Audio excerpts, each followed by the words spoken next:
नमस्ते श्रोताओं, जय सिया राम। रामायण में सारे चरित्र ने अपने अपने धर्म का पूरी तरह पालन करते हुए रामायण से एक असीम सीख प्राप्त हुई है, जो सारे जगत के कल्याण के लिए बनी है। आइए जानते हैं रामायण की असीम सीख, जो सभी को सर्वतोपरि संपन्न बना देगी। राम एक आदर्श पुत्र है। पिता की आज्ञा उनके लिए सर्वतोपरि है। पति के रूप में राम ने सदैव एक पत्नी व्रत का पालन किया। राजा के रूप में प्रजा के हित के लिए स्वयं के हित को हेय समझते हैं। विलक्षण व्यक्तित्व है उनका। वे अत्यंत वीर्यवान, तेजस्वी, विद्वान, धैर्यशील, जितेंद्रिय, बुद्धिमान, सुंदर, पराक्रमी, दुष्टों का दमन करने वाले, युद्ध एवं नीति कुशल, धर्मात्मा, मर्यादा पुरुषोत्तम, प्रजावत्सल, शरणागत को शरण देने वाले, सर्व शास्त्रों के ज्ञाता एवं प्रतिभा संपन्न है। सीता का पतिव्रत महान है। सारे वैभव और ऐश्वर्य को ठुकरा कर वे पति के साथ वन चली गई। रामायण में भातृ प्रेम का भी उत्कृष्ट उदाहरण है, जहाँ बड़े भाई के प्रेम के कारण लक्ष्मण उनके साथ वन चले जाते हैं, वही भरत अयोध्या की राजगद्दी पर बड़े भाई का अधिकार होने के कारण स्वयं न बैठकर राम की पादुका को प्रतिष्ठित कर देते हैं। वही कौशल्या एक आदर्श माता है। अपने पुत्र राम पर कैकेयी के द्वारा किए गए अन्याय को भुलाकर वे कैकेयी के पुत्र भरत पर उतनी ही ममता रखती है जितनी कि अपने पुत्र राम पर। बाद में हनुमान एक आदर्श भक्त है।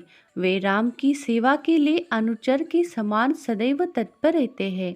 शक्तिबान से मूर्छित लक्ष्मण को उनकी सेवा के कारण ही प्राणदान प्राप्त होता है।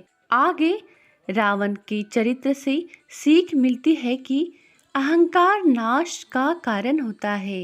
इन सभी चरित्रों से क्या सीख मिलती है, अब ये भी जाने। बुराई पर अच्छाई की जीत। रामायण की सबसे बड़ी सीख है कि बुराई पर हमेशा अच्छाई की जीत होती है। जिस तरह माता सीता पर रावण ने बुरी नजर डाली और अंत में भगवान राम ने रावण को पराजित कर सीता को वापस पा लिया। कहानी का सार है कि बुराई कितनी भी शक्तिशाली या बड़ी क्यों न हो, लेकिन अपनी अच्छी नीयत और गुणों के कारण सच्चाई की ही जीत होती है। नंबर 2, विविधता में एकता। रामायण की यह एक बड़ी सीख है, विविधता में एकता। इस महाकाव्य में राजा दशरथ की तीनों रानियों और चारों बेटों का चरित्र अलग अलग होता है, लेकिन इस विविधता के बावजूद उनमें किस तरह की एकजुटता रहती है, यह हर परिवार के लिए दुख के समय से बाहर निकलने की सीख मिलती है। नंबर 3, ऐश्वर्य से बढ़कर रिश्ते होते हैं। भाई का ऐसा प्यार जहाँ लालच, गुस्सा या विश्वासघात घर नहीं कर पाया, ये एक बड़ा उदाहरण है।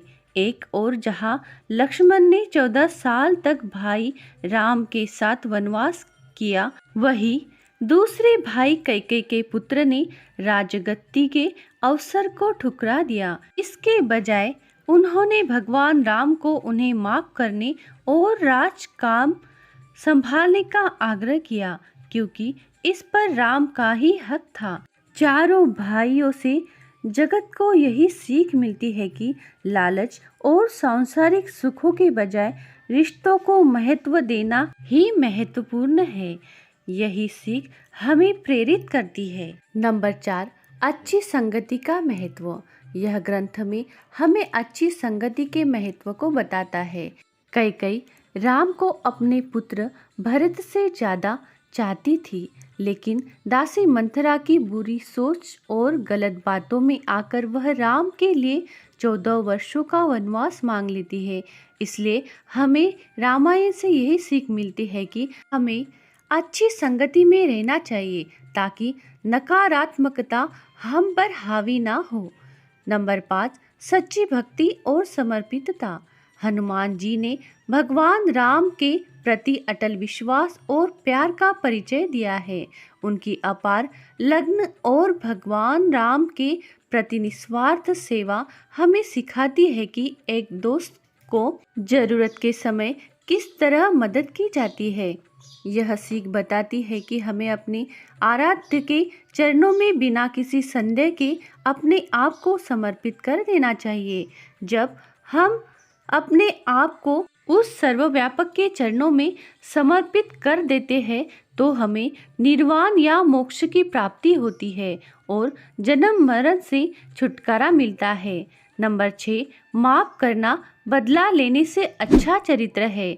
रावण एक ज्ञानी पुरुष था, लेकिन माता सीता का अपहरण करना उसके पतन का कारण बना। इससे पता चलता है कि हमें दूसरे को नुकसान पहुंचाने के चक्कर में बदले की आग में अपने आप को ही जला बैठते हैं।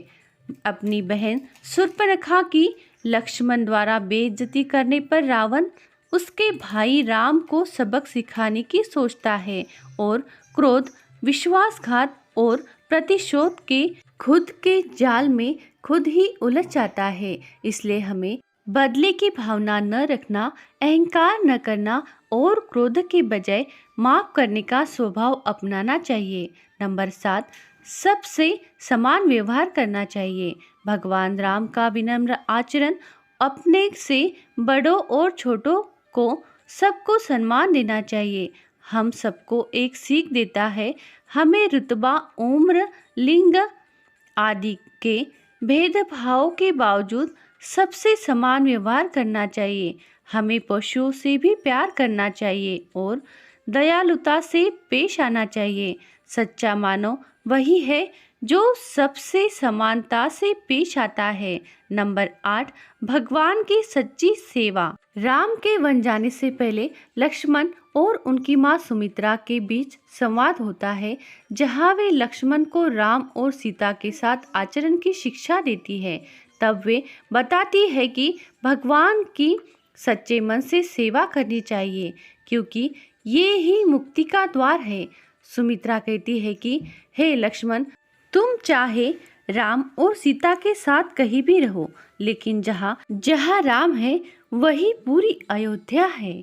वे लक्ष्मण को अपनी क्षमता के अनुसार भगवान की सेवा करने के लिए कहती है, क्योंकि यही सबसे बड़ा काम है और जीवन का सबसे बड़ा उद्देश्य है। नंबर 9, भगवान में विश्वास की शक्ति।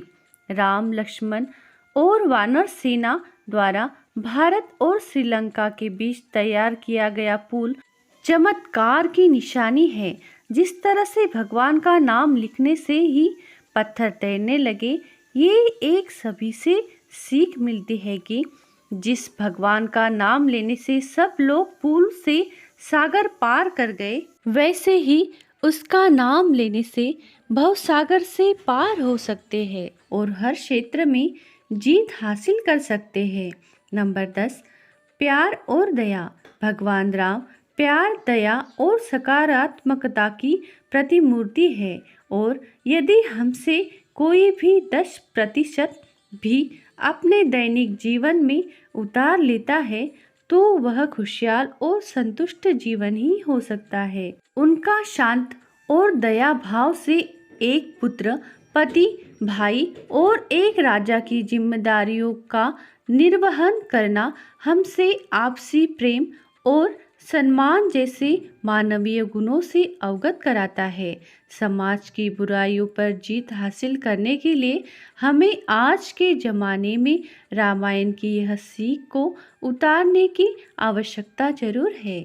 श्रोतागण, तो यह थी रामायण की असीम सीख, जो सभी को आत्मसात करने योग्य ही है, जिससे जीवन आनंदमय होगा। श्रोतागण, ऐसी ही अलग कथा सुनने के लिए हमारे धन्वी वॉइस चैनल को लाइक करें, सब्सक्राइब जरूर करें, शेयर करें और बेल आइकन वाला बटन जरूर दबाएं, ताकि हमारा नया वीडियो आप तक पहुंच सके। श्रोतागण, आपको यह रामायण की सीख कैसी लगी कमेंट में जरूर बताइए। कथा अंत तक सुनने के लिए आपका बहुत बहुत धन्यवाद। बोलो जय सिया राम।